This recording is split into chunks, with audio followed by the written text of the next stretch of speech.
John Stanhope, thank you for your time. As we record this interview, there is another rescue mission apparently unfolding off Christmas Island.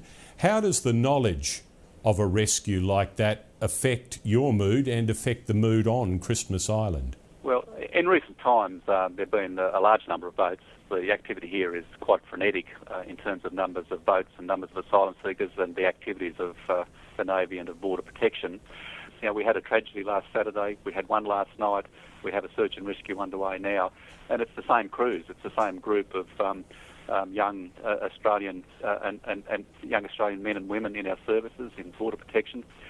And it's the same people here on the island that are receiving the bodies, that are actually dealing with asylum seekers, dealing with the enormous trauma and the grief that those that are the families of the deceased are dealing with as they're taken into our detention centre and processed. So I think across the island and across the services and within the community, there are very many people here that are dealing with the trauma of the tragedies that are occurring. There is a practice of not naming asylum seekers, including asylum seekers that have deceased.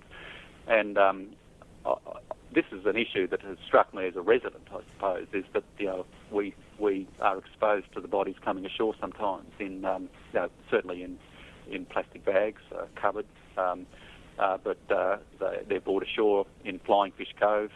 Flying Fish Cove is the major recreational point on the island. It's the place where asylum seekers come ashore, and of course those that tragically die are also brought ashore at Flying Fish Cove. And from time to time, we residents, and I saw it today, the Navy and the local stevedores and Serco and the Australian Federal Police dealing with bodies, bringing them ashore, placing them in an ambulance. And I see them as human beings, but they're never named. And so we don't identify if we see a dead asylum seeker. We don't see a dead person who has a name and who has a family, who has a mother and a father. And I think it does, I personally think there's an element of disrespect there for the deceased. And I do think it allows us to remove ourselves from the fact that we're dealing with human beings, and not just this amorphous group of people that we've labelled asylum seekers, and we give other labels as well, some quite judgmental and some quite derogatory. And I don't think it assists the debate, and I don't think it assists us in terms of our capacity to show the compassion that a nation, that I would hope that my nation, that my country would show.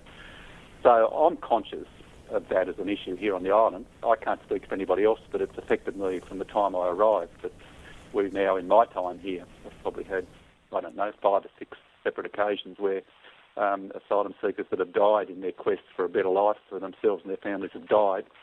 They haven't achieved what they sought, namely a better life. They've found death. We bring them ashore. We put them in our mortuary, but we never identify them and we never name them.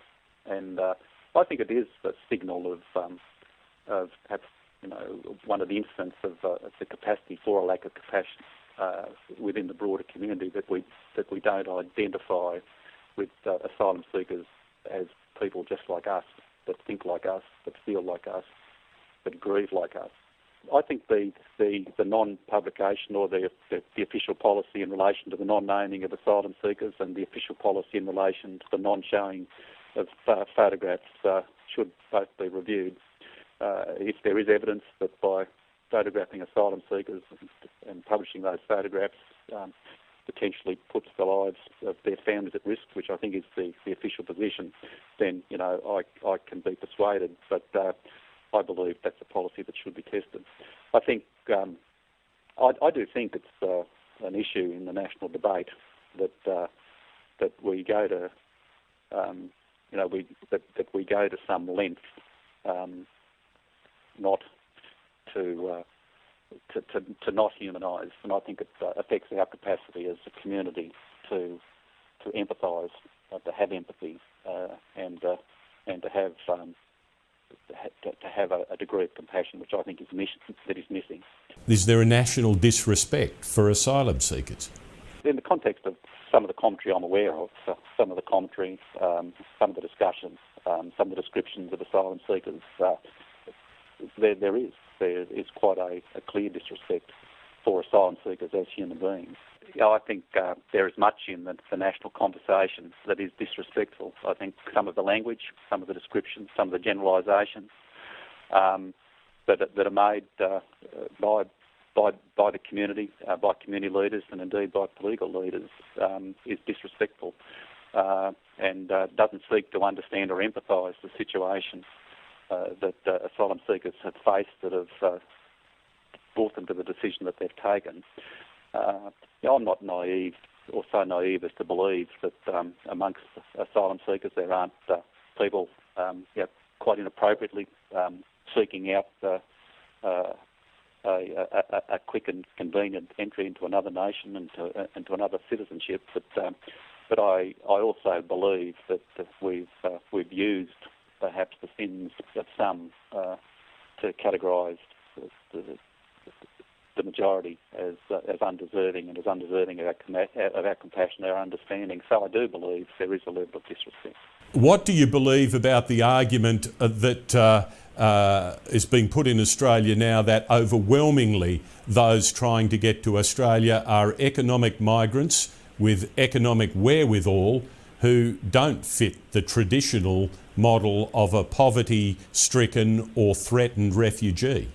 Well, I'm one of those that would question the basis or the evidence for those sorts of statements or those sorts of assertions. But I think of themselves, they actually add to or actually go to the point that I'm making, is I don't believe they're helpful in the context of us as a nation showing the empathy, the compassion or the understanding that we should be showing. I don't think they're helpful to the debate that a compassionate, caring country that Australia claims to be should be categorising and generalising and tarring all with the same brush.